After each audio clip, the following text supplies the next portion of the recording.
spring of 1846. Kentucky's fields were heavy with the scent of damp soil and tobacco smoke, but beneath the surface something older stirred, something that made even the most hardened farmer pause when dusk settled. On the edge of Harrodsburg, where the trees leaned in as though eavesdropping, there stood a house with shutters always drawn, its lantern glowing faintly past midnight. From that lantern's glow, a silhouette could often be seen, the rigid figure of a widow seated motionless in her rocking chair. The wood creaked with each slow sway, and men who dared to pass after midnight swore that her lips moved, whispering not prayers, but invocations. Her name was spoken carefully, like a curse, half-remembered. She had already buried 2 husbands, each departure from life marked not by struggle or fever, but by a strange serenity, as though their final breath had been coaxed, welcomed, even savored. At their funerals she wept, but the tears fell too quickly, dried too easily, and her face revealed not grief, but something quieter, more secretive, satisfaction disguised as sorrow. What unsettled neighbors most was not her mourning, but her gaze. Eleanor Vance did not look at men as wives or widows do. She studied them as one studies an hourglass, marking each grain of sand as it slipped away. Men confessed in hushed tones that when she glanced at them, they felt their lungs tighten, their throats constrict, as though she were already listening for that one final exhale they would never take back. The town tried to bury the fear in gossip, in laughter over ale, but unease spread like rot through the beams of her house. Children were told not to stray near her porch. Dogs whimpered at her passing. And yet, there was no crime to name, no proof to hold. Only the unsettling truth that death seemed to walk at her side, silent and patient, never far. This was Kentucky in 1846, a land where crops promised wealth, where sermons promised salvation. Yet in one widow's heart, the only promise was darker. She loved not the man, nor the marriage, but the moment his chest rose for the last time and fell into silence forever. Now write in the comments which city and what time you are listening to us from, so we know who is absorbing this secret. By daylight, Harrodsburg wore its mask of ordinary peace. Horses clattered across the muddy streets, women drew buckets from the wells, and the church bell sliced the air with its holy rhythm. Merchants shouted prices, farmers haggled over seed, and children darted like sparrows between wagons. It was a town alive with the rituals of survival, yet beneath the hum of commerce and prayer lay something the people refused to name. A silence threaded into every corner, a silence that deepened when the widow's name was spoken. Her house stood like an intruder among the others, its windows veiled, its shutters locked tight against the sun. No laughter spilled from its walls, no music, no warmth. The garden bloomed with meticulous care, but its flowers bent as though under an unseen weight, petals folding inward like lungs running out of breath. Neighbors walked past quickly, their eyes fixed on the ground. Even the bravest men, emboldened with drink, would not wander near her door after dusk. Still, the stories spread. Her first husband had been found lying in bed, lips parted, eyes glassy, a look of strange relief frozen on his face. The doctor's diagnosis was sudden illness, yet his hand trembled when he signed the paper. Her second husband lasted longer, but witnesses recalled Eleanor pressing her palm to his chest in the final hours, whispering words too soft to catch. He died with no wound, no sickness, only the echo of breath leaving a body too soon. Religion tried to claim her. Some said she was cursed for a vanity, punished by God with a touch that stilled hearts. Others believed she had struck a bargain, not with heaven, but with forces, older and darker, forces that desired not worship, but silence. Women envied her beauty and despised her distance, while men carried a secret dread. She seemed to see through them, past their strength, past their pride, straight to the fragile rise and fall of their lungs. Her presence bent the world around her. Candles flickered when she entered. Infants grew quiet in their cradles. Even the air seemed thinner, as though unwilling to remain in her company. Eleanor Vance wanted nothing of wealth or power. What she sought was far simpler, yet far more terrifying. She longed only for the instant a man surrendered his final breath. And if you feel ready to take the next step and become part of this journey, don't forget to subscribe to the channel. Her name carried weight, though it was whispered more often than spoken aloud. Eleanor Vance. To strangers she might have appeared as any grieving woman, slender and composed in her black garments, eyes lowered in modesty, yet those who lived in Harrodsburg knew there was something different about her silence. It was not the quiet of sorrow, it was the quiet of a predator watching its prey breathe, counting the seconds until stillness returned to the earth. She had been born into a family of farmers, raised on the rhythms of life and death. She watched calves stumble into the world, their lungs seizing air for the first time. She saw chickens strangle under her father's knife, their flapping ending with a gasp. Most children recoiled from such sights. Eleanor leaned closer, listening. Her mother once caught her pressing her ear to her grandmother's chest as the old woman labored through her final hours. "I want to hear it leave," she whispered, earning a slap that left more than a mark on her cheek. That moment did not teach her shame. It taught her truth. As she grew into womanhood, beauty cloaked her darkness. Men sought her hand eagerly, blind to the hunger behind her calm gaze. She did not marry for love. She married for proximity to what she desired most. Her first husband, a healthy young man, was found lifeless within a year. The town physician claimed sudden fever, though no sweat touched the corpse. Eleanor had sat beside him through the night, serene, her head bowed not in despair, but in reverence. Her second husband met the same end. Those present swore Eleanor bent close as his breath grew thin, her lips nearly brushing his, her eyes closing at the instant silence claimed him. When questioned, she insisted she had prayed for his soul. But the witnesses did not speak of prayer. They spoke of worship, of devotion to something invisible that lingered in the space between inhalation and death. From then on, she was no longer Eleanor to the town. She was the widow. Not merely a woman bereft, but a name that carried dread. Men laughed nervously when speaking it, as if humor could shield them. Yet in private, each wondered, if she looked into my eyes, would she measure my breaths too? Would I feel her listening as the air left me? Whispers began to thicken around Eleanor Vance, like smoke around a fire that refused to die.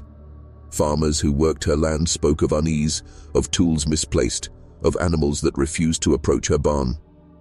A drifter, last seen sharing supper at her table, vanished without trace. Though no body was discovered, hunting dogs led their masters to the edge of her fields, only to halt suddenly, hackles raised, throats rumbling in low growls. The air there felt heavier, the silence unnatural, as though even the wind hesitated to pass her land. The town physician, bound by duty yet tormented by conscience, wrote in his private ledger words he dared not share. Her eyes do not mourn the dead, they celebrate them. She listens not to the living, but to the dying. His journal, hidden behind medical records, would later be found stained with ink, blotted by a trembling hand. The preacher, too, carried unease. In the pews on Sunday when Eleanor knelt, her lips moved with the rhythm of prayer, but he swore her words were not the words of Scripture. He said her mouth shaped syllables older than his God, syllables that carried weight like stones sinking into water. He told his wife in whispers, "When she bows her head, she is not bowing to him." Yet even he lacked the courage to confront her, for every time his eyes met hers, he felt his throat tighten, his breath falter. Children claimed they saw shapes in her windows at night, pale outlines leaning, gasping, clinging to walls that breathed with them.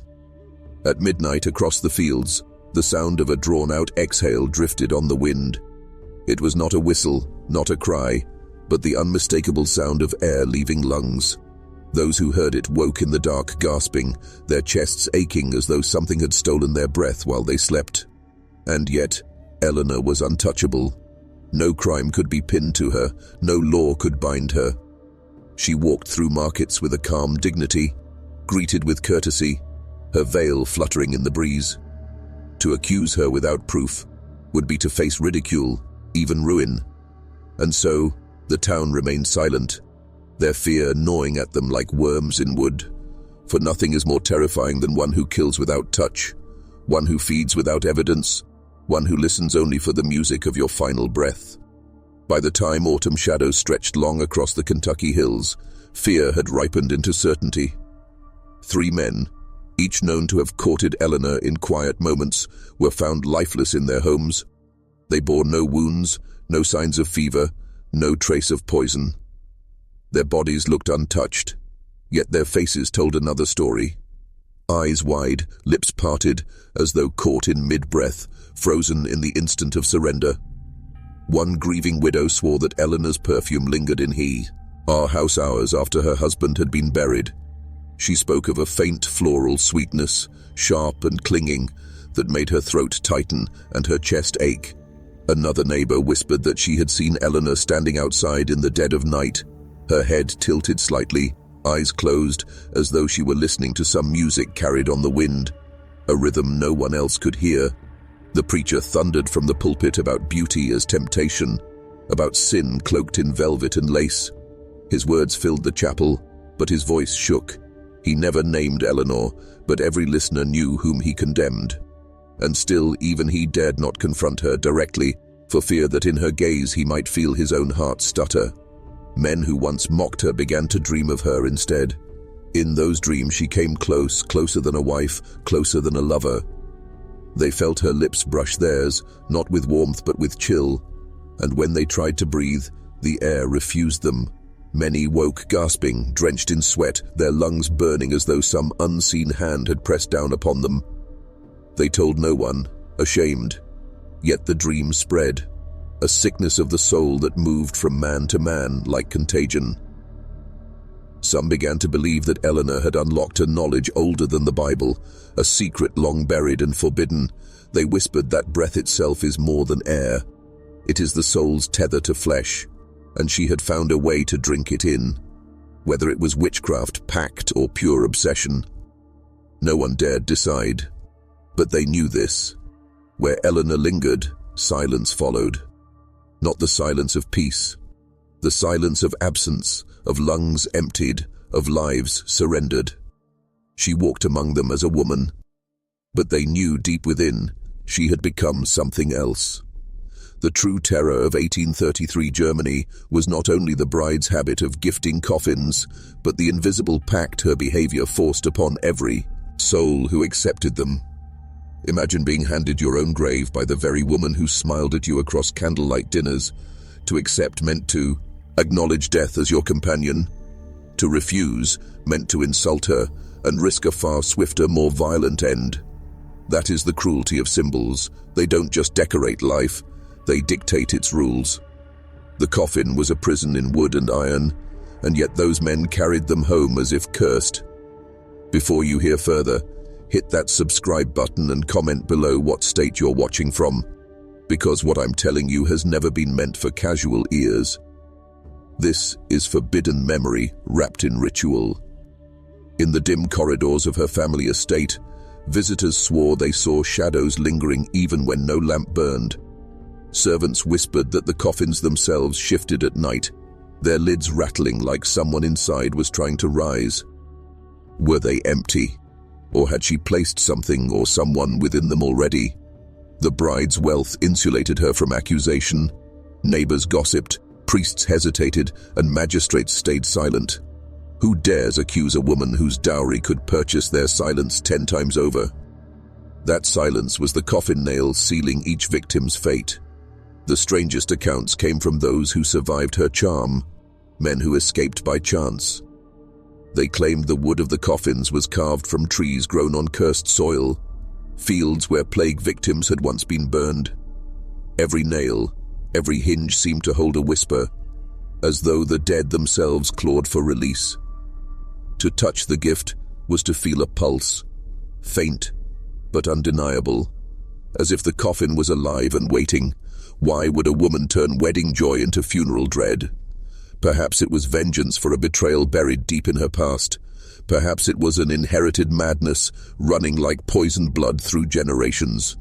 Or perhaps it was a ritual far older than Christendom, a practice of binding love to death, ensuring loyalty in the grave if not in life. Whatever her reasons, Her legacy lingers like frost that never melts. The coffins remain, scattered across forgotten German towns, resting in basements, barns, and crypts, waiting, as coffins always do, for their rightful owner to return. By 1833, whispers had spread beyond her village, reaching towns where people spoke her name in half-choked voices. The bride with the coffins. Some called her a demon in silk, others a misunderstood woman whose grief had driven her past reason. Yet those who dared to look closer saw something more precise, more calculated, an orchestration of fear. She didn't simply hand over coffins as grotesque wedding favors. She ensured each one bore markings, carved initials, strange symbols, and sometimes a date yet to come. That date, more often than not, was the day the man vanished. Do you understand what that means? She wasn't gifting coffins, she was writing prophecies.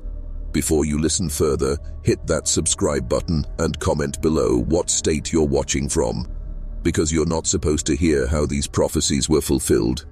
When villagers began to connect the disappearances with her gifts, suspicion should have consumed her, but instead, they grew paralyzed.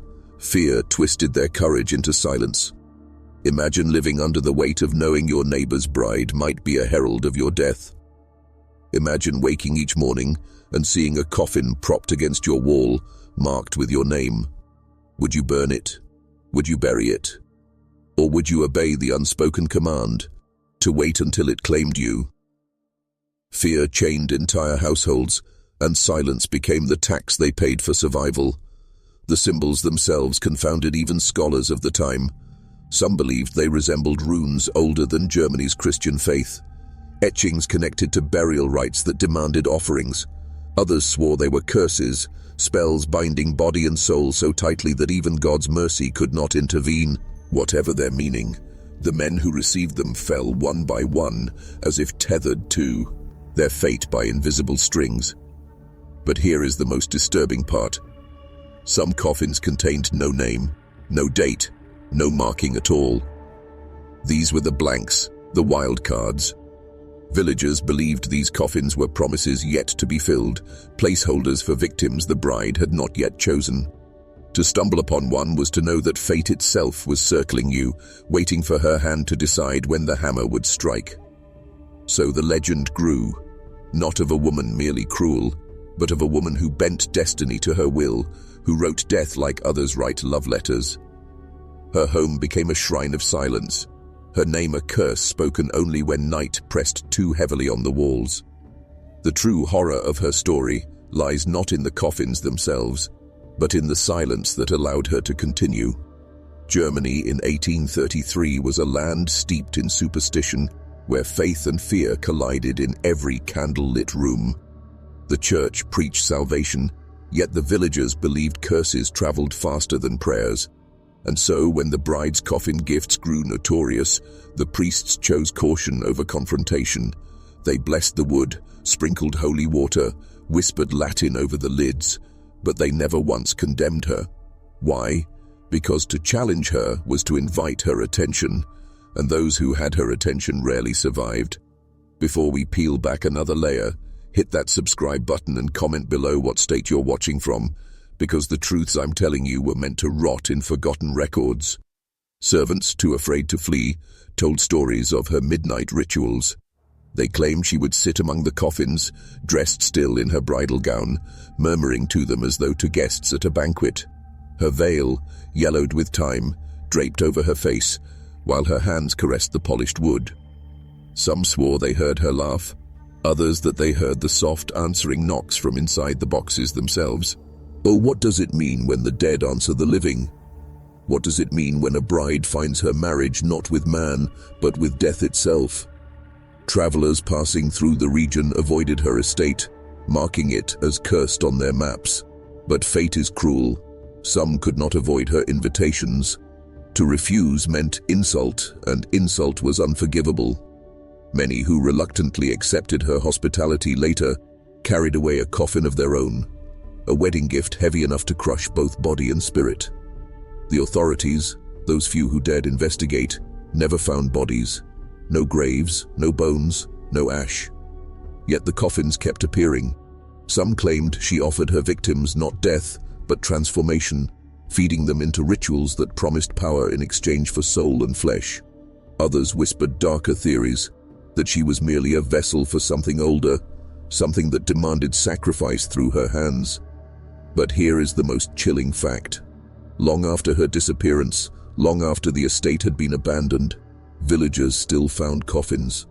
Perfectly crafted, initials carved, dates etched into the lids, as if the bride had not died at all, but merely stepped into the shadows, continuing her work unseen. The villagers eventually reached a breaking point. Whispers of curses became louder than church bells, and fear spread faster than fire across that German countryside. Mothers refused to let their sons marry, terrified the bride would claim them next. Farmers stopped working their fields after dusk, for they swore they saw her figure walking among the trees, veil dragging in the mud, hands clutching a coffin lid as if it were a cradle. And yet, despite this dread, no one dared storm her home. Why? Because they knew that the last face a man saw when he crossed her threshold was not of mercy, but of satisfaction. There were those who tried. A group of men, drunk with courage, once plotted to burn her house to the ground. They crept through the fog, carrying torches, swearing they would rid the town of her curse. But by morning, their bodies were found in the river, hands locked in prayer, mouths stuffed with black roses, and beside them floated a coffin, small, delicate, carved with a single word: bridegroom.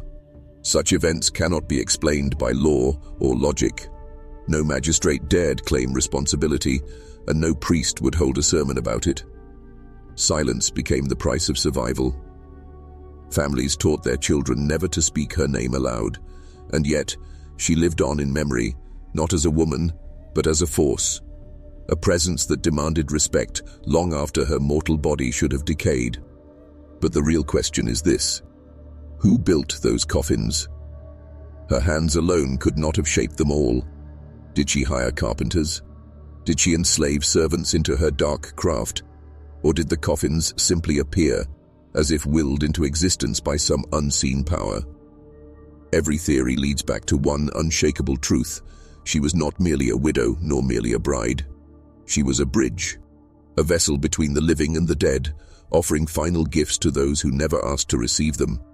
And when the estate was finally abandoned and ivy swallowed its walls, some said they heard hammering still, steady, rhythmic, echoing across the hills.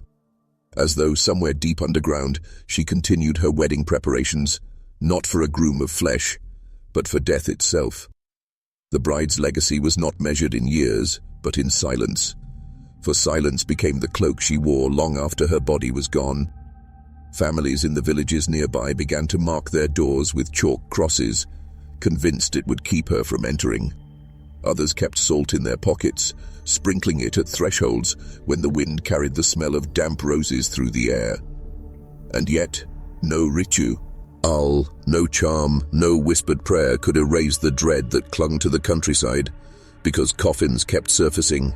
Imagine this: a wedding announced in a nearby town. Joy, music, wine, and laughter filled the air. Then, on the morning of the ceremony, a coffin appeared on the bride's doorstep. Perfectly carved, polished wood, with the groom's initials burned into the lid. No one ever saw who delivered it. No one ever heard the sound of wheels or footsteps. The gift was simply there, as if the bride's hand had stretched across miles to leave her mark. Some weddings were cancelled in terror. Others went forward in defiance, but never ended in happiness. For in every case, the groom was gone within months, lost to sickness, accident, or disappearance. The villagers began to believe that marriage itself was cursed in her shadow. Young women refused to wed, terrified their betrothed would be chosen next. Priests avoided blessing unions during stormy weather, afraid the wind carried her voice. And fathers warned their sons, "Do not dance too close to a woman whose eyes linger on the ground. She may be hers." But here is the part that unsettles me most. The coffins were not always empty. A few were opened against every warning by desperate families. Inside, instead of bodies, lay objects that should not have existed. Rings twisted into grotesque shapes, locks of hair braided into knots, sometimes a mirror that reflected nothing at all. These were not gifts of wood alone. They were symbols, warnings, proof that her curse reached beyond flesh into spirit. What remains unexplained is why she stopped. 1 year, the coffins ceased appearing, no sound of hammering, no sightings in the fog. It was as if she had simply withdrawn into the earth. But the old men say she never ended her work. She only waits for the right season, the right name, the right breath to claim again. Hen the silence came. Many mistook it for peace. The villagers celebrated cautiously, whispering that perhaps she had been driven out, or that the earth itself had swallowed her curse. Weddings began again, though timidly, and for a brief season the bells of matrimony rang without shadow. But silence is not peace. It is the tightening of a rope before it snaps, and those who believed the widow's absence meant safety soon learned otherwise. For in the spring of 1846, a gravedigger working beyond the village uncovered something he could not explain. He struck wood with his shovel, thinking it an old root. But when he cleared the soil, he found a coffin, not buried deep, but resting just beneath the surface, as though someone had laid it there in haste. Its polish gleamed as if newly made, though no carpenter in town claimed it. The initials on the lid were not of the dead, but of a man still alive. A man set to marry within weeks. Word spread like fire. The groom denied it was his, but fear broke his spirit. Within days he fell ill, wasting away in bed until his breath rattled like chains. He never saw his wedding day, and when his coffin was lowered into the earth, villagers swore it was the same one unearthed in the field, the bride's cursed gift, waiting to be fulfilled. Panic returned. But this time, it was different. The widow had vanished, yet her work continued. No sightings of her pale face, no dragging veil across the roads. Only the coffins, appearing precise, unavoidable. Some villagers insisted she was dead, and that death itself had taken up her craft. Others whispered darker theories, that she had never been a woman at all, but a mask for something older, a spirit that lived on wood, on vows, on the breath of the dying. And so, men avoided betrothal. Fathers locked their daughters away. The church denied everything, calling it pagan superstition. But even priests trembled when the air grew cold before a wedding. The truth no one dared speak aloud was simple. You could not stop her. She had no body to burn, no grave to desecrate. She was an idea, a hunger, a promise bound to the final breath of every man who dreamed of marriage. The deeper you look, the more you realize the widow's curse was never confined to her village. By the late 1840s, strange reports surfaced from towns miles away, towns that had no direct connection to her estate. A coffin left on a doorstep in the night, a groom collapsing at the altar with blood on his lips, a bride who disappeared on the morning of her vows, only for her veil to be found nailed to a lid of polished oak. These were not isolated tragedies. They were echoes, ripples spreading outward, carried by forces no mortal could trace. And here lies the most disturbing fact. Every coffin bore markings that scholars later discovered formed a pattern, not just initials of the dead, but symbols, sigils carved with exacting precision. Some mirrored ancient runes, others resembled forgotten alchemical signs. Together they formed what looked less like random engravings and more like a language of death, a written contract between the living and whatever power she served. Was the widow merely a servant, a vessel chosen to wield the hammer and the chisel, while something darker dictated her craft? Or was she the author herself, her madness so deep it birthed symbols beyond human comprehension? No one can say for certain, but those who studied the markings rarely lived long. Records show that a professor from Bonn who attempted to translate them was found hanging above his desk, his feet dangling, a coffin diagram pinned to his chest. His last notes scrawled in trembling ink. It is not a curse. It is a covenant. The word covenant carries weight. It suggests agreement, obligation, exchange. What could a grieving widow have bargained for? Power? Immortality? Or perhaps the one thing more intoxicating than love, control over the final breath of others, to hold the moment of death in her hands, to drink it like wine, to build her empire not from land or gold, but from endings. And if that is true, then understand this: her work did not stop because she vanished. It continues because the covenant remains unbroken. A covenant does not die when the vessel fades. It waits, it migrates, it seeks another hand to shape the wood, another voice to whisper the vow, another breath to harvest, and perhaps one day another bride.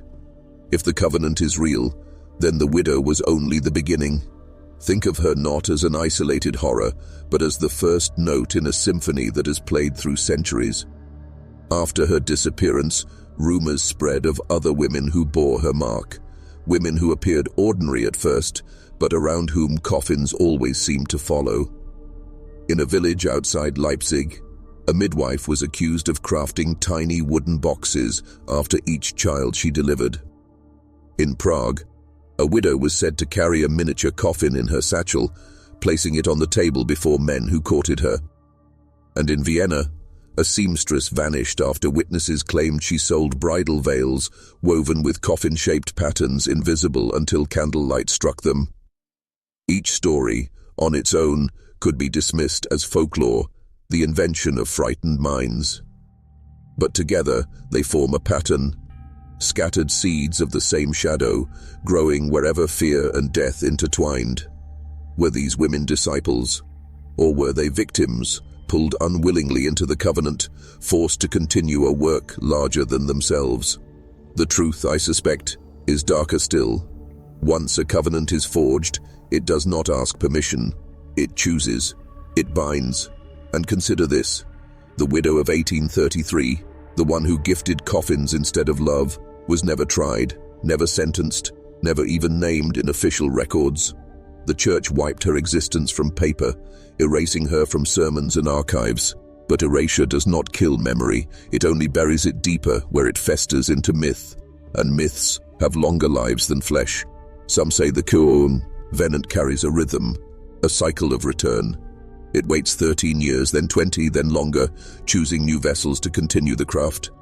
Always hidden, always unacknowledged, but always present. You see it in unexplained deaths at weddings, in the sudden collapse of a groom at the altar, in the families who receive anonymous gifts of wood and nails just before celebration. And if you think this belongs only to the past, you are mistaken. I have seen reports from as late as the 20th century, photographs of coffins appearing at modern doorsteps, initials carved with the same impossible precision. The widow's breath still lingers, the covenant still collects, and perhaps even now somewhere in the world, a bride sits quietly with her veil, listening for the sound of hammer on wood. What disturbs me most is not the coffins themselves, but the way institutions responded to them.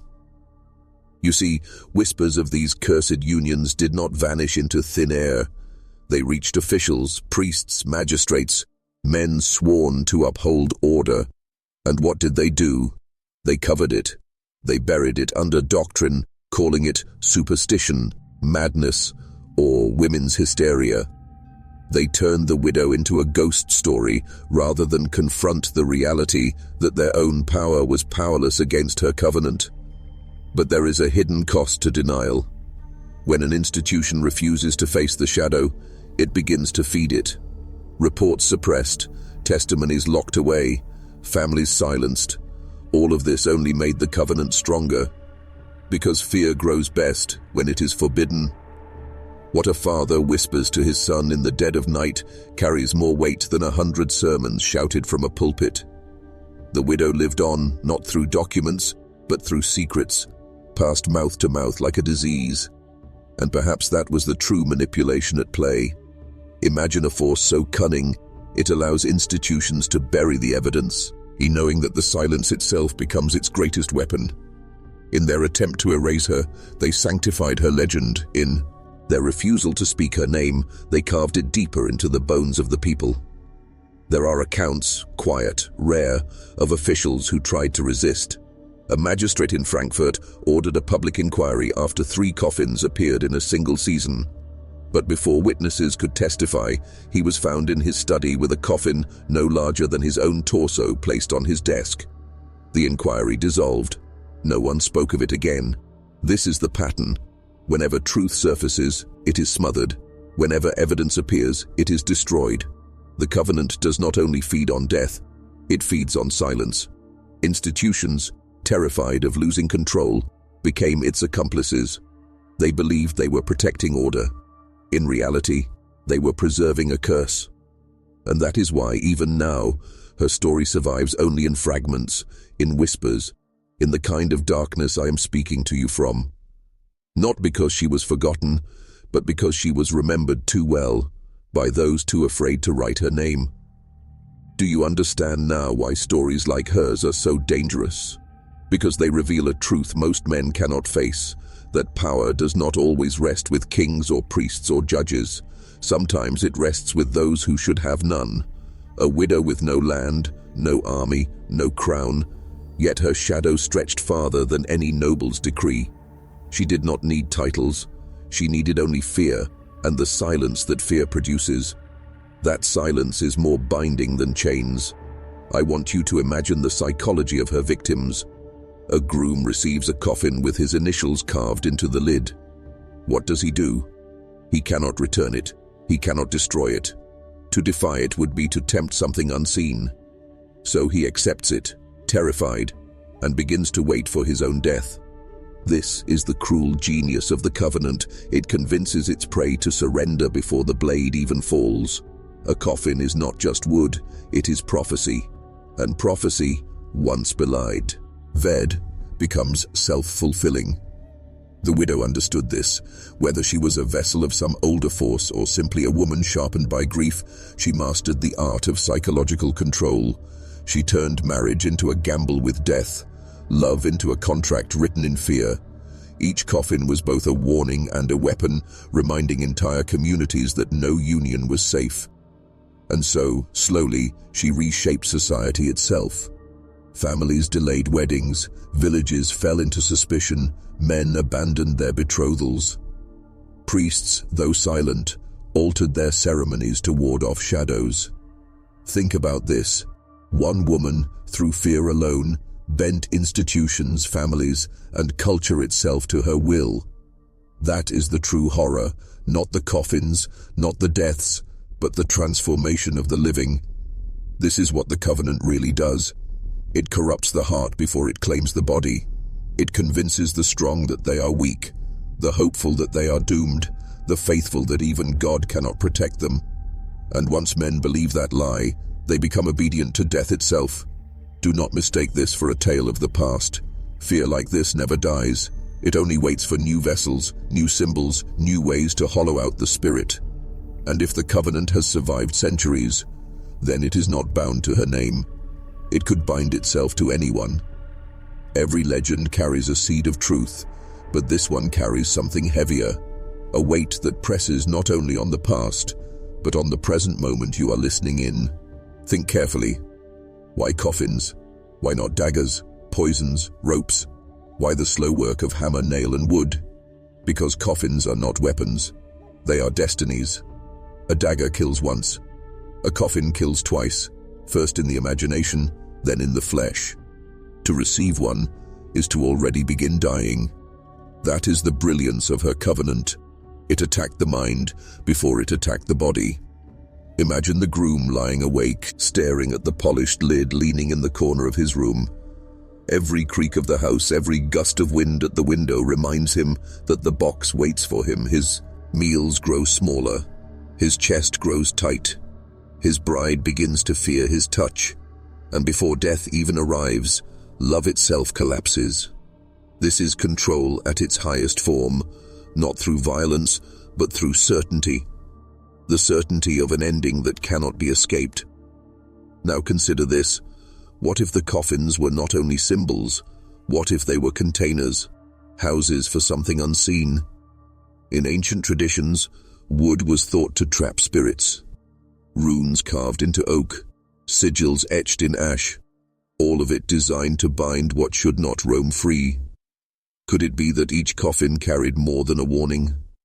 Could it have been a prison, holding something that needed human breath to remain sealed? If so, then every wedding gift was more than a curse. It was an offering. The priests who denied her legend understood more than they admitted. That is why they refused to speak her name in sermons. That is why they erased her from archives. Not because she was superstition, but because she was truth too dangerous to handle. To say her name was to open a door. To write her deeds was to invite them back into the world. And yet, here we are, speaking them now. The danger has always been this. Knowledge is not passive. Once you hear it, you cannot unhear it. Once the image of the coffin settles in your mind, it waits, it follows. Perhaps that was the covenant's true design, not to rest in wood and nail, but to live in memory, passed from one man's imagination to the next. And you, listening to me now, have just become part of it. Nightfall settled over the town like a shroud, and with it came the gnawing dread that no lamp could chase away. Those who had dug at the bog tried to return to their ordinary lives, yet every inhale reminded them of that pit, of air that did not belong to them, of breath that felt borrowed. The sheriff sat at his desk, his lantern guttering low, staring at his trembling hands. Each time he blinked, he saw the tangled skeletons, their jaws frozen wide, exhaling still. He reached for his pipe, but even the thought of smoke made his lungs tighten, as though the bog had already filled them with its mist. By midnight, the town itself seemed to suffocate. Cows bellowed in their stalls, dogs howled and then fell silent, and windows fogged with condensation, though no fire burned inside. Families whispered prayers, but their voices cracked, stolen by an unseen thief. The young officer who had once mocked Eleanor's stories woke gasping, clutching his throat. He swore to his wife that he heard a man's sigh pressed against his ear, though the room was empty. She lit a candle and begged him to leave the case behind. He laughed, hollow, and asked her what she thought breath was, if not life itself. Then he whispered words she did not recognize, as though someone else had spoken through him. Eleanor, locked away under the sheriff's order, pressed her forehead against the barred window of her chamber. She could feel it, the breathing tide that swept through the town. "I warned you," she murmured, her lips trembling. "She told me the bog was chosen. She told me the final breath was never meant to escape." Tears ran down her face, yet beneath them was the faintest curve of something else. Resignation, or perhaps knowledge that the chain of death was now unbreakable. At dawn, 3 men were found dead in their homes. No wounds, no violence, just faces frozen in terror, mouths agape, eyes staring wide as if watching their final exhale drift into the air. The doctor declared their hearts had failed, but the widows swore their husbands had been strong, hale, unbroken. "They died," one woman whispered, as though someone stole their breath while they slept. The sheriff called for a meeting in the church, but even there, under the high rafters and the stained glass, the air felt heavy. Every cough echoed, every gasp drew heads, and when the congregation fell into uneasy silence, it was broken not by a hymn but by the unmistakable sound of a long, rattling sigh, though no one's lips had moved. The townspeople shivered in unison. No one dared to speak, but in every heart the truth took root. The bog was not just soil, it was a mouth. The church, meant to be a sanctuary, had become a chamber of dread. Men gripped their hats tight in trembling hands, women pressed kerchiefs to their mouths, as if to keep their breath from being stolen. The sheriff stood at the pulpit, yet his words faltered under the weight of what no law could contain. He spoke of order, of calm, of resisting panic, but every sentence was drowned beneath the growing awareness that the very air was tainted. Lanterns hissed and flickered as though starved of oxygen, and the congregation swore the walls themselves seemed to exhale, releasing a damp chill. From the back, an old farmer rose, his voice cracked with fear. "It ain't the bog alone," he said, pointing a shaking hand toward the town. It's here now, followed us back. Every breath we take ain't ours anymore." His words were met with murmurs, frantic and low. Some prayed louder, others cursed, but all felt it, the tightening in their chests, the heaviness settling deeper with each inhalation. Eleanor, bound and guarded at the church's side chamber, was dragged forth to speak. Her hair clung wild to her face, her eyes hollow yet burning with terrible certainty. "You cannot fight it," she said, her voice cutting the silence sharper than any sermon. "You disturbed what was bound. My mother knew the truth, that death was not the end, but a harvest. Each final breath taken was a gift, an offering. Now the harvest is yours." She smiled faintly, not with joy, but with the calm of inevitability. The sheriff slammed his fist on the pulpit. "Enough of this madness. We will burn the bog, drain it if we must. This ends." His words sounded strong, but they rang false, brittle against the unseen weight pressing upon every throat. That night a fire was set at the marsh's edge. Pitch torches flared, shadows danced, and flames licked the reeds. Yet the bog did not burn. Instead, the mist thickened, coiling like smoke that refused to rise. The fire dimmed, suffocated by the very ground, and in its place came whispers, thousands of overlapping sighs, filling the night like a chorus of the dying. Men dropped their torches and ran, their screams cut short, lost in the rising fog. By dawn, the fire had gone out, and the bog lay silent once more, unscathed, waiting. But the town was changed. People no longer breathed with ease. They gasped, coughed, woke in the night choking, and worse, neighbors began to accuse one another, claiming to hear each other's voices in the darkness, exhaling over their beds. The line between the living and the stolen was blurring. The sheriff still swore he would fight, but doubt had rooted itself deep. In his heart he already knew, you cannot burn what does not live, and you cannot bury what is already buried in you. The town awoke restless, but there was no true waking anymore. Each morning felt like surfacing from water too deep, lungs heavy, chest aching. Mothers found their children pale, lips trembling as if caught between dreaming and drowning. Old men whispered that the bog had not been disturbed. It had been invited. The sheriff, unshaven and hollow-eyed, gathered his deputies in the town hall. He laid the rusted pocket knife with the initials TH on the table, alongside scraps of cloth and fragments of bone salvaged from the pit. "These are the facts," he declared, though his voice lacked conviction. "Men have been murdered.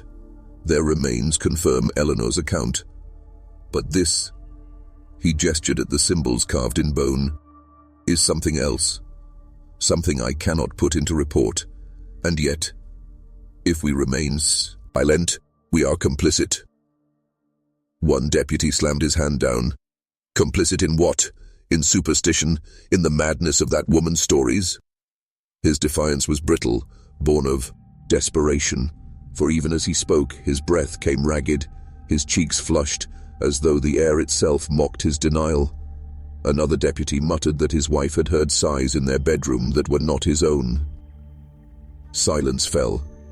No man dared admit aloud what all of them knew, that the bog was not only outside, but inside.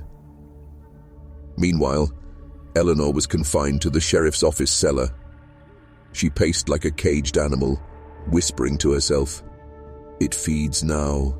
It spreads. Each breath taken is no longer yours alone. My mother told me, the final breath is sweetest, but the first stolen breath binds you forever." She pressed her palms to her chest, smiling faintly, as though she already felt the tether tightening around every soul in town. That evening, a storm gathered, though no rain fell. Thunder rolled above, but the air below hung heavy, unmoving, stifling. Families barred their windows, lit candles and prayed. But prayers faltered, for each flame sputtered low, choking as if starved. Children swore they saw faces in the smoke, mouths wide in eternal exhale. Then came the screams, first from the Miller household, then the Carters, then all across the town. Shrieks cut short, gasps swallowed in sudden silence. The sheriff and his men rushed through the streets, lanterns swinging. In every home they entered, they found the same horror. Bodies collapsed on floors, eyes wide open, mouths frozen mid-breath, as if some invisible hand had plucked the air straight from their lungs. And through it all, above the thunder, louder than prayer, came a sound that would haunt them forever.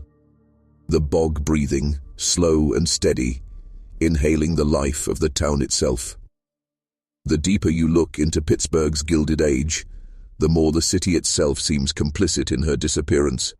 Streets lined with iron fortune mansions were not simply homes but fortresses of silence. Behind those heavy oak doors, the wealthy whispered of rituals, unspoken debts, and marriages arranged as carefully as business mergers. In that world, a woman was not seen as a partner, but as a ledger entry, assets and obligations tied to a husband's name. So when a millionaire's wife vanished, the public face of grief was performed, yet behind closed curtains, her absence was convenient for too many. And here's the part that will disturb you most. Hit that subscribe button and comment below what state you're watching from before I continue, because the records that survive suggest her disappearance was not a crime of passion, but a transaction. You see, investigators of the time, men already bought by industry, documented just enough to declare her gone, while quietly ensuring no trail could lead back to the circles of money and power. To speak too loudly would have been to risk your position, or worse, your life. That is how an entire city learns to forget. Imagine it, her dress folded neatly on a chair, a single shoe left at the bottom of a staircase, no signs of struggle, no shattered glass, no overturned furniture, just absence, arranged so carefully it looks staged. And yet, no ransom note, no sightings, no demand, she simply ceased to exist. Doesn't that sound less like a kidnapping and more like an erasure? For years, the husband maintained a stoic image, the newspapers portraying him as a man stricken with grief. But whispers among the servants painted another portrait. They spoke of late-night meetings, strangers entering through side doors, documents burned in the fireplace long after midnight. They claimed he had grown cold toward her months before. His affection shifted elsewhere, possibly toward a younger woman, or perhaps toward securing an alliance with another wealthy family. What lingers is not only her absence, but the deliberate way the silence was preserved. Those who might have spoken, maids, stable boys, clerks, were dismissed, sent away with severance. Every possible witness removed, every potential memory severed from the household. That, my friend, is not tragedy. That is strategy. And in Pittsburgh's industrial heart, strategy often meant survival for the powerful and obliteration for the forgotten. Every city hides its ghosts, but in Pittsburgh, those ghosts were silenced not by superstition, but by wealth. The newspapers of 1885 printed stories of steel fortunes, charity galas, and industrial triumphs, yet rarely whispered of women who disappeared behind locked gates. The millionaire's wife was not the only one. She was merely the most visible. Other women, less connected, less wealthy, simply vanished into the smoke-choked streets, their names carried only in hushed tavern conversations. But her case was different, because she belonged to the circle that decided who lived and who vanished. And here's where the story grows heavier. Hit that subscribe button and comment below what state you're watching from, because evidence suggests her disappearance was orchestrated with precision. Witnesses swore they saw her boarding a carriage, but when investigators followed the trail, the driver's name vanished from city records. A seamstress claimed she delivered a gown to the house days before, but her testimony was later declared unreliable, her shop mysteriously shuttered. Piece by piece, the threads of truth were snipped until no coherent story remained. What kind of force has the power to erase people, places, and names from history? Some whispered of secret societies that thrived within Pittsburgh's elite circles where loyalty was sealed with silence and betrayal meant ruin. The city's booming wealth made it fertile ground for such gatherings, men with too much to lose, too much to hide. In such societies, a wife was not a partner, but a liability, a secret too fragile to risk. Was she sacrificed for reputation, or offered up as proof of loyalty to something darker? Imagine her last night. Was she aware of the danger closing in? Did she sense betrayal in the way her husband's eyes no longer met hers? Or was she lulled into a false calm, believing herself safe within her marble halls, unaware that every step was already choreographed? These are not idle questions, but the kind that leave you staring into shadows, wondering how carefully orchestrated your own life truly is. Her absence became the city's silence, a silence so loud it screamed of complicity. In Pittsburgh, wealth could build cathedrals, factories, and fortunes, but it could also bury the truth so deep that even memory itself was smothered. And that, perhaps, was the cruelest fate of all, not death, but being deliberately erased from the world you once walked. Silence was never empty. It was engineered. By the time the investigation reached its third week, the millionaire's wife was no longer spoken of openly. Police reports grew thinner, witness statements disappeared, and even casual conversation was met with uneasy glances. This wasn't the silence of grief. It was the silence of fear, enforced by men who knew that truth was a commodity too dangerous to be traded. Ordinary people whispered that if you mentioned her name too loudly, your business might fail, your job might vanish, or worse, you might simply not come home. And here's the line you need to hear. Hit that subscribe button and comment below what state you're watching from, because the most chilling detail is how quickly the city adjusted. Within a month, her absence was treated like it had always been that way. Servants spoke of her in the past tense, society pages wrote of her as though she had left willingly, and her husband hosted dinner parties where her empty chair was explained with a polite smile and a vague excuse. The lie was not shouted, it was whispered so often it became accepted fact. Some men in uniform claimed their superiors told them, directly, she was never missing, stop asking questions. Others hinted that the orders came from even higher, from judges, from politicians, from the iron grip of the steel barons themselves. If that were true, then this wasn't just a disappearance. It was a demonstration, a warning of what power could accomplish when tested. What good was a missing woman against fortunes built from iron and blood? And yet, fragments of resistance flickered.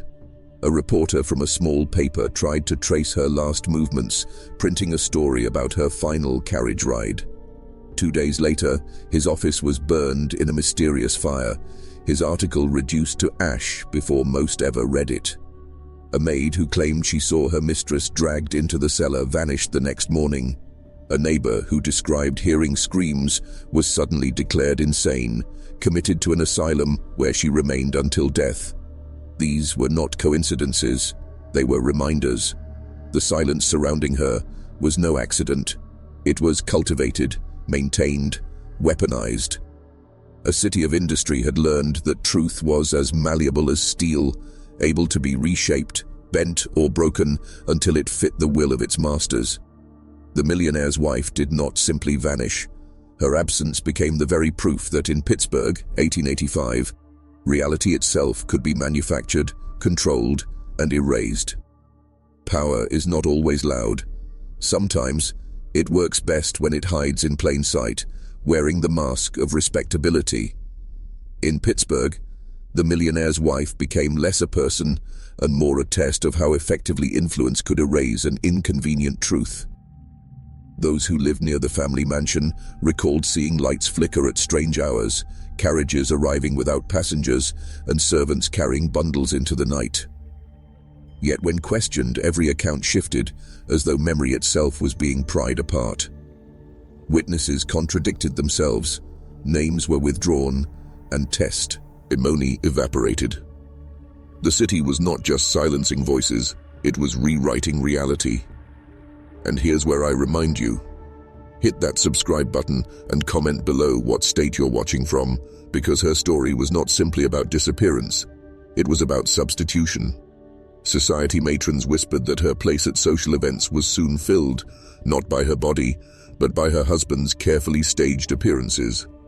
He arrived alone, but carried himself with such calm assurance that even skeptics began to doubt their own memories. Had she truly existed as they remembered, or had her life been carefully dissolved into rumor, making absence seem natural? The further one digs, the stranger it becomes. Records from the church where she had once attended Sunday service were mysteriously altered. Donation logs that bore her signature were rewritten in another hand. Invitations she had accepted were suddenly marked as declined.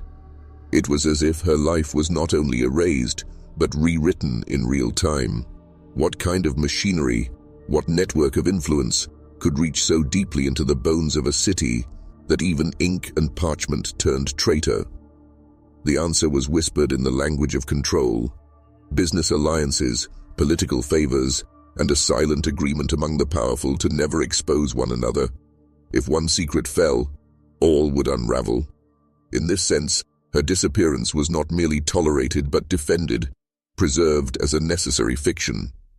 For in Pittsburgh's elite circles, silence was currency, and complicity was survival. Yet, beneath the surface, unease grew. Dock workers claimed to see a veiled woman escorted by guards near the riverside. A child spoke of a figure at the mansion's window, pale and watching, long after the city had accepted her absence. Each story was dismissed as drunkenness, hysteria, or childish fantasy. But history teaches us, when all voices are silenced, even the faintest whisper carries the weight of truth. Her absence was not emptiness, it was architecture, a design, a carefully built monument to what power could conceal and what the rest of the world was forced to forget. There comes a moment in every forbidden story when the ground beneath you shifts, when you realize the tale is no longer about the victim, but about the system that consumed her. By the winter of 1886, Pittsburgh had all but moved on. The newspapers no longer spoke of her name. The salons where she once stood silent at her husband's side now filled with laughter, untouched by grief. Her absence was absorbed like a drop of ink into water, vanishing without ripple. But that vanishing was the clue. True power does not erase crudely. It dissolves until nothing remains to question. And here's where you must pause. Hit that subscribe button and write in the comments what state you're watching from. Because what I'm telling you is not about one woman, but about the machinery that devours truth itself. Servants who once whispered of strange noises in the mansion's cellar began to resign quietly. Some left town. Others were found drunk, incoherent, muttering half-formed sentences about locked doors and muffled screams. The few who tried to testify before magistrates were branded unstable, their words stripped of credibility. Men in black coats, always seen, never named, visited them before court dates, and suddenly their memories failed. Do you see the pattern? It is not absence we are studying, but construction, how silence is engineered. The husband, meanwhile, expanded his holdings. Coal contracts flowed into his accounts. Bankers and politicians attended his dinners, toasting his fortune with glasses of French wine. No one mentioned the missing wife. To do so would be to fracture the illusion of harmony, and illusions were the foundation upon which their empire stood. The entire city became complicit, not through malice, but through fear of losing its prosperity. And yet, rumors found crack. Yes, a seamstress swore she had been hired to mend a gown she recognized as belonging to the wife, months after her disappearance. A dockhand claimed to see her reflection in the icy waters of the Allegheny River, veiled and motionless. A priest confessed to a parishioner that someone had begged for absolution in the dead of night, whispering, "I am buried but not gone."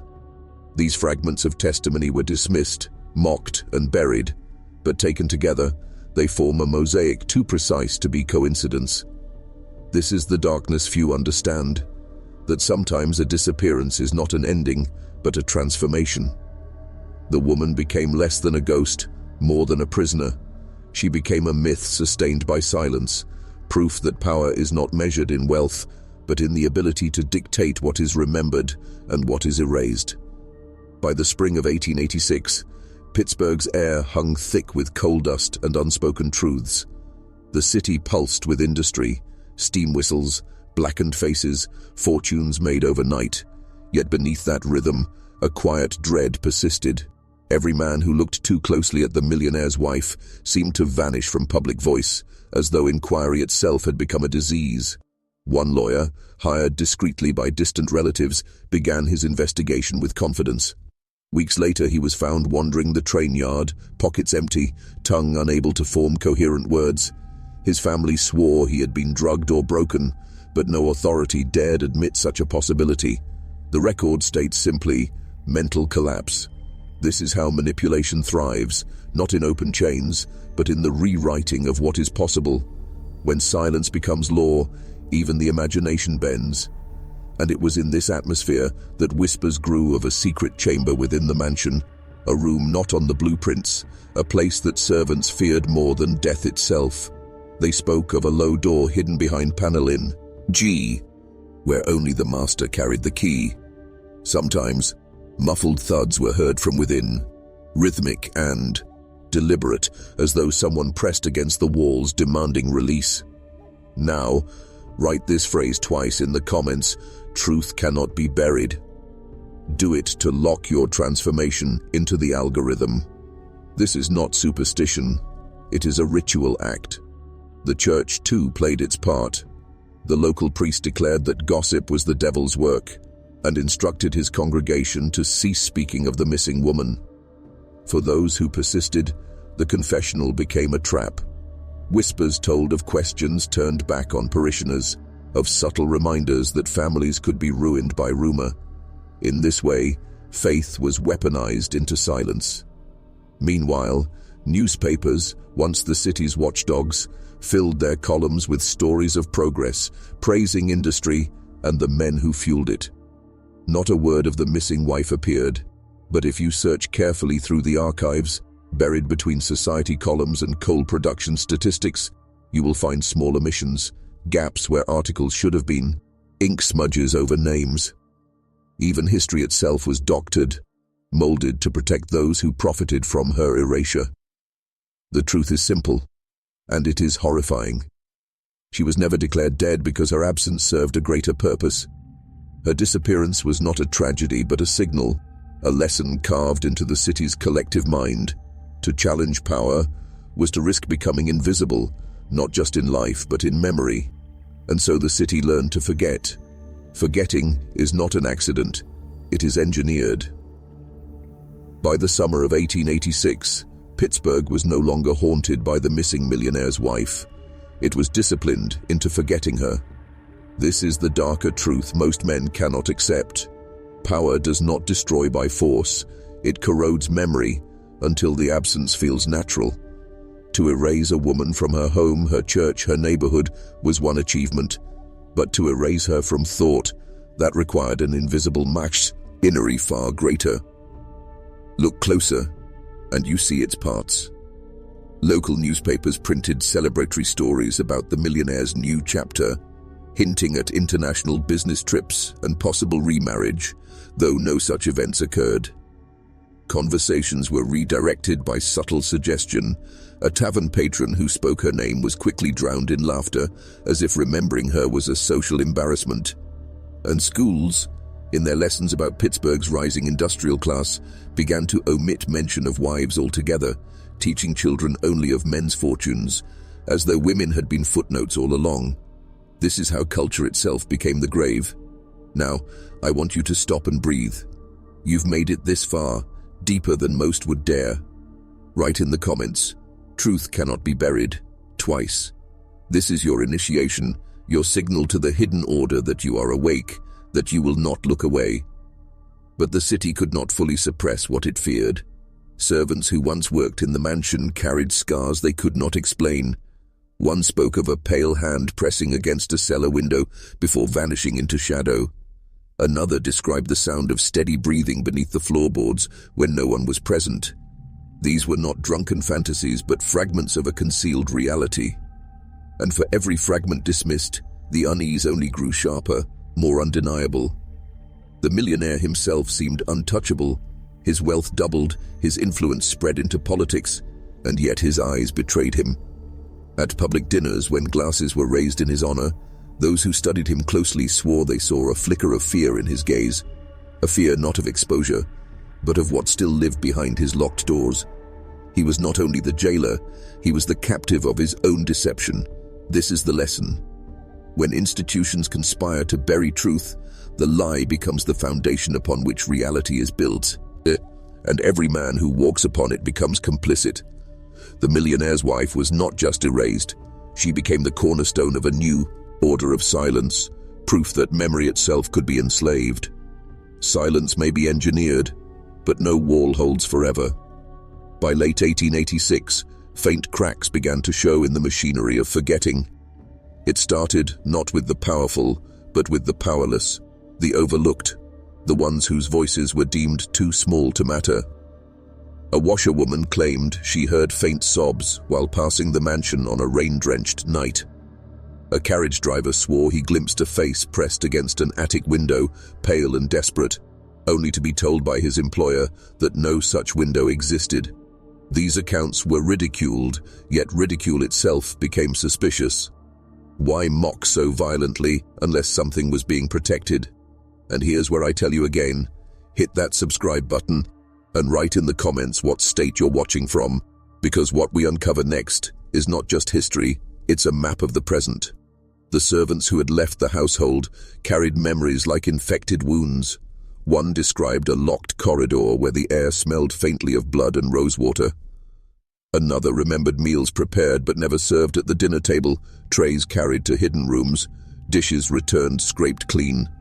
Each detail was dismissed as exaggeration, yet the stories converged too neatly to be ignored. What if the missing wife had never truly left the house at all? Meanwhile, whispers reached beyond Pittsburgh. A relative in Philadelphia hired private investigators, men who specialized in recovering kidnapped heirs. Their letters, preserved in fragments, speak of a woman kept against her will and a house with passages unrecorded in public plans. But then the trail stops. The investigators vanished, their existence scrubbed from records as neatly as the wife's. Did they uncover too much? Or were they absorbed into the same silence they tried to expose? The husband's power was vast, but power always carries its shadow. He hosted banquets, expanded his coal empire, and bought influence in state politics, yet the strain was visible. Guests reported that he drank more heavily, his hands trembling when lifting his glass.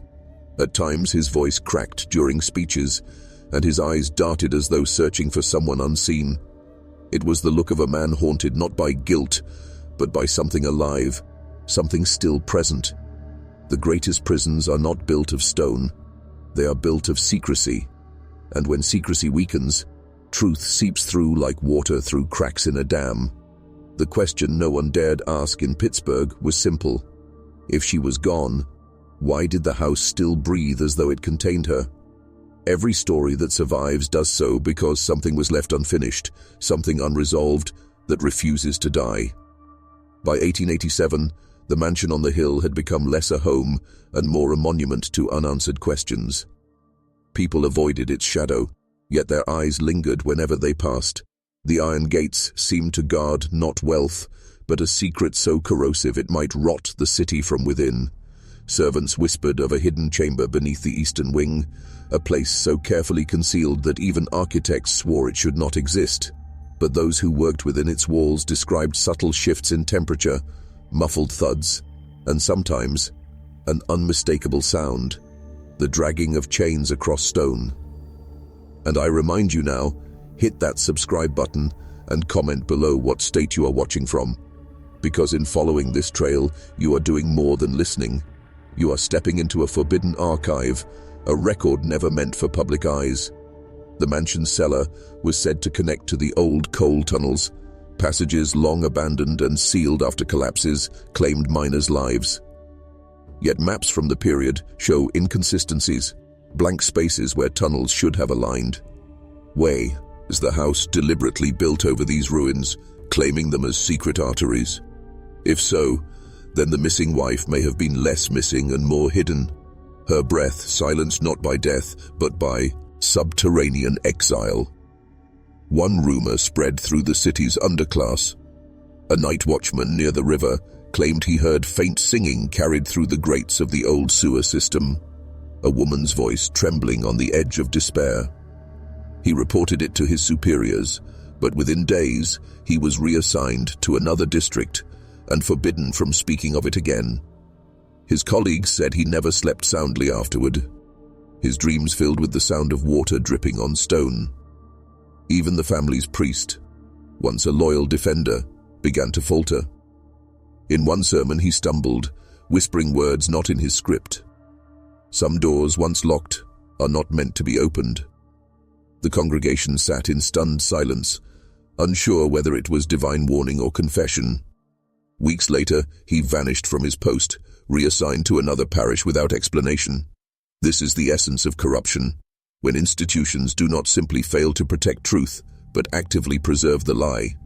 The woman's absence had become part of the city's identity. To admit she was alive, captive beneath the mansion's stones, would mean admitting that Pittsburgh's prosperity was built not just on coal and steel, but on silence, chains, and complicity. By the winter of 1887, the legend of the hidden chamber no longer belonged to whispers alone. It had become the city's forbidden heartbeat. Workmen hired to repair the mansion's foundations swore they heard hollow echoes beneath their feet, as if entire rooms lay concealed beneath the stone. One mason, bold enough to strike the wall with his hammer, claimed the vibration sang like a bell, hollow and deep. The next morning, he was dismissed without explanation, his wages unpaid, his name blacklisted from every guild in the city. Fear had become policy, and silence its enforcement. And here's where I tell you, hit that subscribe button and comment below what state you're watching from, because to hear this is to take a step deeper into a world most men never escape. The stories began to converge on one detail, a door that did not belong. Servants spoke of a panel in the eastern corridor, smooth and seamless to the eye, but strangely colder to the touch. Behind it, muffled sounds lingered, sometimes weeping, sometimes only the faint rhythm of breath. One maid said she pressed her ear to the wood and heard a voice whisper a single word, mercy. Days later she was sent away, accused of theft she swore she never committed. Her replacement, silent, unquestioning, chosen for her inability to read or write. The system did not just hide truth, it selected its witnesses carefully. Meanwhile, the city itself seemed to sense something festering. Children playing near the mansion dared one another to approach the gates, claiming they felt watched by unseen eyes. Dock workers, hardened men with no patience for fantasy, muttered that a woman's figure sometimes appeared at the attic window during storms. Even the dogs barked at night, their howls carrying down the street until neighbors nailed their shutters tight. The house had ceased to be a home. It had become a wound, pulsing, unhealed. And yet, no authority entered, no magistrate demanded inspection. The mansion stood untouched, a fortress of wealth shielded by invisible agreements. The wife's disappearance had been rewritten as myth, but myths have a way of surviving longer than truth. They carry within them the thing no institution can kill, memory. It was in these years that the story shifted from tragedy to curse. The city whispered that anyone who dug too deep into the millionaire's secrets risked joining her in the dark. Her name was not spoken in daylight, but at night. Among the poor, she was prayed for, as if she still lingered, waiting, listening, beneath the stone floors of her gilded prison in the courthouse. The crowd gasped when the first page of Dr. Klein's testimony was read aloud. His words were cold, clinical, and damning. The child displayed no consistent vital signs, yet continued to exist. The data contradicts accepted medical law. Either the girl is the embodiment of an unknown biological force, or something beyond natural explanation has embedded itself within her. When those words hit the air, it wasn't just the audience that shuddered. It was the very notion of truth itself. Men clutched their coats tighter. Women crossed themselves in silence. But hit that subscribe button and comment below what state you're watching from. because the deeper this testimony went, the more it pulled the courtroom into a black hole of dread. Dr. Klein didn't stop with biology. He brought in his records, tall stacks of graphs, charts, and calculations made obsessively over months. Each document seemed to tell the same impossible story. Emma Richter should not have been alive. The curves of her heartbeat spiked into chaos, then dropped into nothing, only to revive without stimulus. Brain activity traced by primitive instruments produced patterns that looked less like human signals and more like coded transmissions, spirals and fractal shapes no physician could explain. Jurors leaned forward, trying to make sense of what they saw, but what they really felt was the crushing weight of a reality being rewritten before their eyes. The defense objected, of course. They accused Dr. Klein of manufacturing drama, of manipulating instruments, of letting obsession cloud his judgment. But Klein only raised his voice louder, trembling not with fear but conviction. "I have no desire for fame. I have no allegiance to any faction. But if this court refuses to see what is in front of us, it will be guilty of burying humanity's greatest truth." His finger shook as he jabbed toward Emma, sitting quietly in her chair, hands folded like a doll. Her eyes, however, were not quiet. They burned, with an intensity that silenced every whisper in the chamber.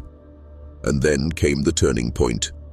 When cross-examined, Klein revealed something he had kept hidden. In his private notes, never meant for the public, he admitted that Emma's calculations had begun to echo through his own mind. Equations he did not understand appeared in his dreams.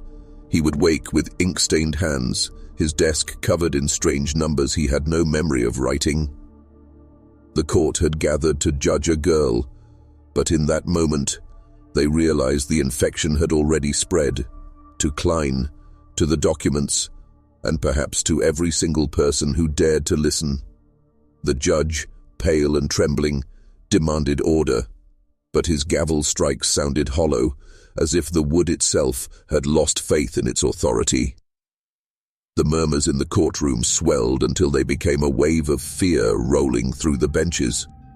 Some wanted the case dismissed, others wanted Emma taken away immediately, and a few whispered that she should never have been brought into the public eye at all. But hit that subscribe button and comment below what state you're watching from, because what happened next ensured the trial would never be forgotten. A clerk, ordered to examine Klein's personal notes, stepped forward with shaking hands. The journal was laid open on the evidence table, and the courtroom leaned in like wolves scenting blood. What they saw were not ordinary medical records. The pages were filled with spirals, geometric patterns, and strings of numbers that curved across the margins like creeping vines. No two pages looked the same, yet each carried the unmistakable touch of precision. They weren't random scribbles, they were instructions. The clerk swore under oath that he had felt a pressure in his skull simply by looking too long, as if the ink itself was transmitting something beyond language. The defense attorney seized on this, shouting that it was all madness, that the trial had become a theater of hysteria. But when he slammed the journal shut, the air in the room seemed to grow heavier. People coughed, wiped sweat from their brows, and shifted uneasily in their seats. Even the stenographer paused, his machine stalling mid-word, as though refusing to transcribe what had no place in earthly record. Emma, all the while, remained eerily calm. Her lips barely moved, but one of the jurors swore he heard her humming. Not a song, but a rhythm that matched the strange sequences in Klein's notes. When questioned, Emma said nothing. She just fixed her gaze on the floor, her expression caught between innocence and something far older than the walls that confined her. The turning point arrived when Dr. Klein, exhausted but resolute, declared in a trembling voice, "This is not evidence for conviction. This is a warning. What we are witnessing is not criminal. It is intrusion, and if you continue this trial, you are not judging her. You are inviting it." The silence that followed was suffocating. For the first time, the court seemed to understand. This was no longer about Emma's guilt. It was about survival. The silence didn't last. It broke like glass underfoot when one of the jurors collapsed, his body stiffening as if struck by lightning. His chair tipped backward, crashing against the wooden floor. Gasps erupted, women screamed, and the bailiff rushed forward, but by the time he reached the man, it was too late. The juror's eyes were wide open, pupils dilated, staring into nothing. His mouth hung slack, frozen mid-breath. Doctors in attendance tried to revive him, yet no pulse could be found. The court clerk whispered that his last words had been a number, spoken softly, like an echo from another world. But hit that subscribe button and comment below what state you're watching from, because this single death turned Emma's case into something unholy. The judge banged his gavel until his hand shook, declaring an adjournment, but order was gone. The jurors huddled together, pale and trembling, whispering if they would be next. Emma, seated silently, did not blink, did not flinch, as if she had been waiting for this exact moment. Her calmness made her more terrifying than any outburst could. The attorneys argued, each desperate to distance themselves from the horror unraveling in plain view. One demanded Emma be executed immediately, another insisted the case be buried with secrecy. Neither spoke as a lawyer anymore. They spoke as men drowning in fear. Dr. Klein approached the bench once more, holding up the journal. He said that the numbers weren't simply records or codes. They were coordinates, but not of any known geography. They pointed to alignments, not of land, but of time. "She is calculating," he said, his voice trembling. "And when her sequence is complete, something will answer." His warning wasn't met with applause or belief. Instead, people wept. Some left the courtroom entirely, unable to stand in that air another second.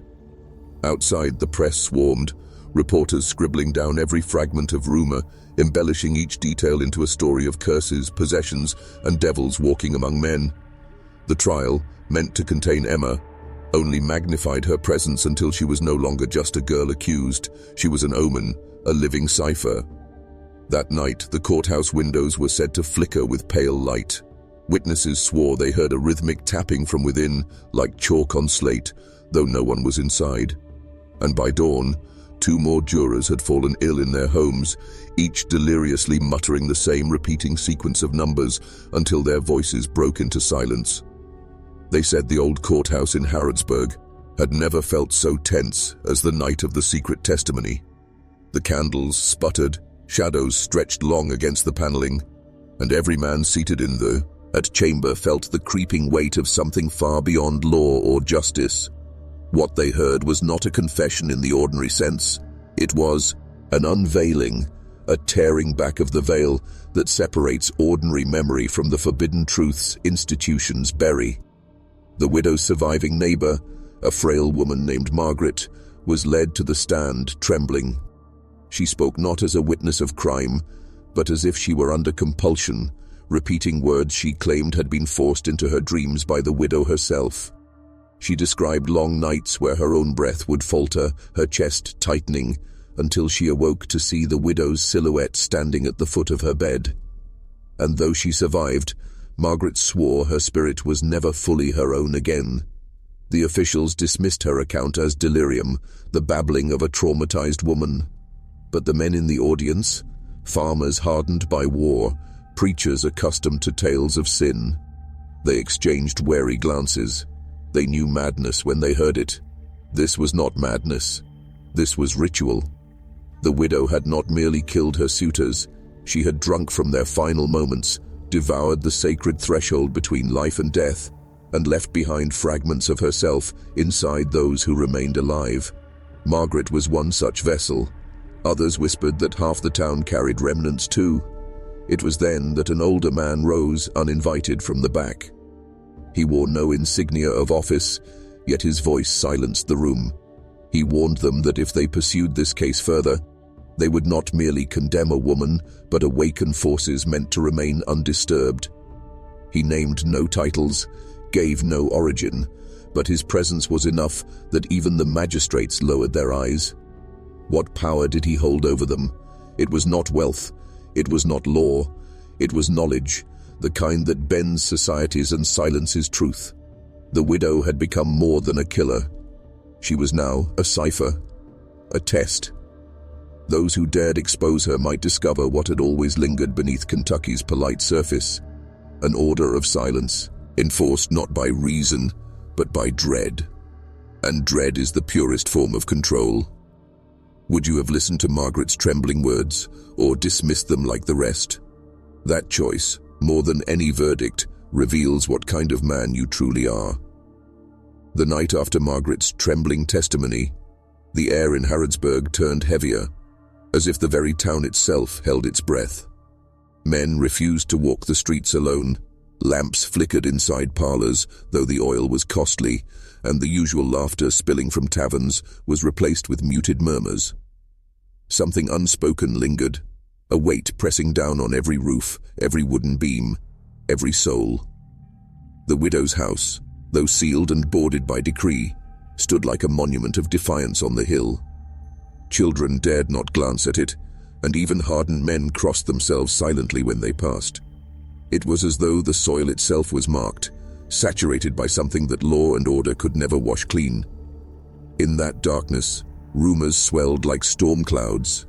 Some said the widow had not truly been imprisoned at all, that she had been taken somewhere far more hidden, far more guarded. Others claimed the coffin lowered into the earth under her name was empty, a decoy staged to settle restless whispers.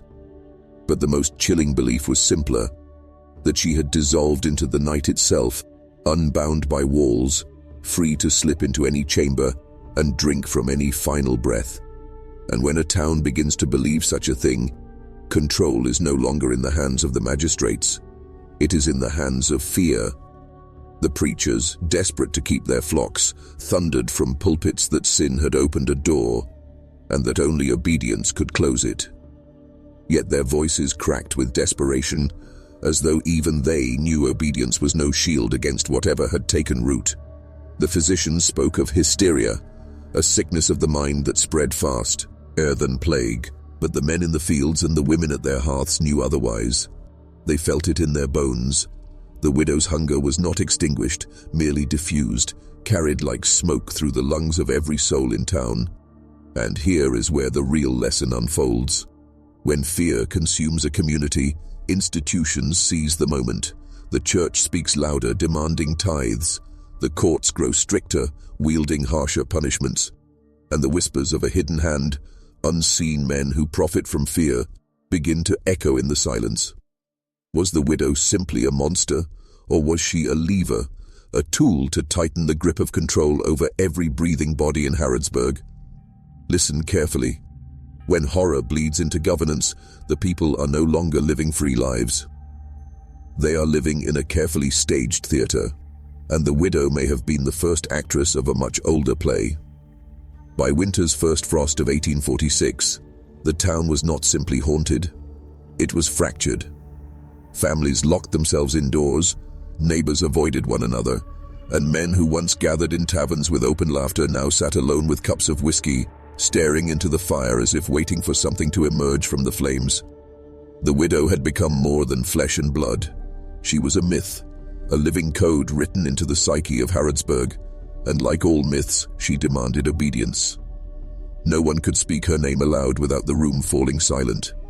Even in their private journals, men reduced her to initials, as if the very act of writing the widow could invite her presence. But the silence was not merely fear, it was enforced.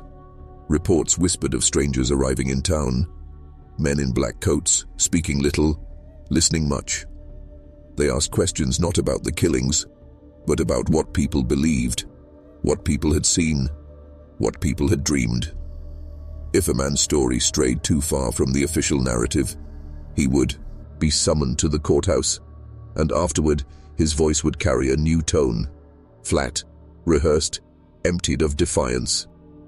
It became clear that the widow's story was not only about death, it was about control of memory.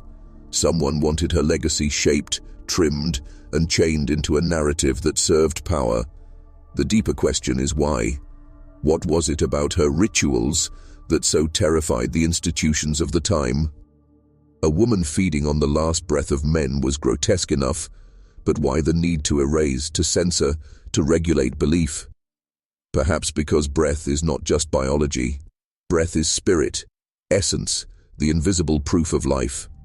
To harness the final breath is to harness the most sacred passage of all, the crossing from life into death.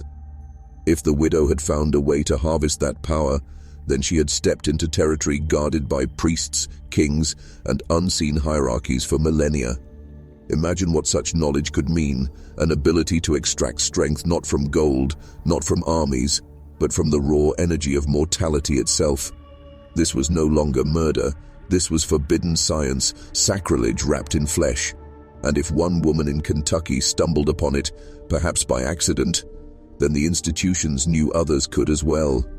That is why they buried her tale, not to protect the town, but to protect their monopoly on power. Remember this truth. History is not what happened. History is what someone allowed you to know. The widow's breath, her rituals, her presence, these were meant to vanish. But here you are, hearing what you were never meant to hear. The last descent begins here, where fact and myth twist into a single, suffocating thread. By the turn of that cold Kentucky winter, the widow was gone from sight. Yet her presence thickened in every silence, every gasp of air, every final exhale in town. Death itself had changed. When a farmer collapsed in the field, his family swore they saw a shadow bend close to him, as if drawing in the vapor of his last sigh. When an elder woman passed in, her rocking chair, neighbors whispered that her lips curled upward at the end, as though someone unseen had leaned down and kissed her soul away. These were not isolated fears, these were patterns. And patterns are more dangerous than corpses. The institutions acted with speed. Churches declared fasts, demanding their flock surrender coin and obedience to shield against her lingering hand. Courts demanded silence, branding dissent as treasonous blasphemy. Newspapers published thin versions of events, sanitizing the widow into a caricature, an unstable woman, nothing more, while omitting the testimony that spoke of ritual, of breath, of spirit feeding. The record you were meant to inherit was carefully pruned, like a tree cut back until only one branch remained visible. But the roots, dark and endless, continued beneath the soil. And here is where the forbidden truth lies. The widow was never just one woman. She was an embodiment, a mask of something older. Cultures across centuries whisper of the same figure, a being who feeds not on flesh, not on blood, but on the last breath. The Greeks called them Lamia. In Eastern Europe, they were said to be the domovoy's darker cousins. In the Americas, whispers passed of shadow wives who visited dying men. And in 1846, Kentucky gave her another name, Widow. The title may shift, the form may change, but the hunger remains constant. You must ask yourself now, why were you led here to these words at this time? Was it curiosity, or was it calling? Some truths do not merely inform, they transform. The very act of listening plants a seed. Once you know that breath carries more than air, that death is more than silence, you cannot unknow it. You carry it with you, and whether you wish it or not, it stares back at you in the night, reminding you that your final exhale will not simply vanish, it will be claimed. So tell me, what? And your last moment comes, and your breath hangs trembling in the cold air.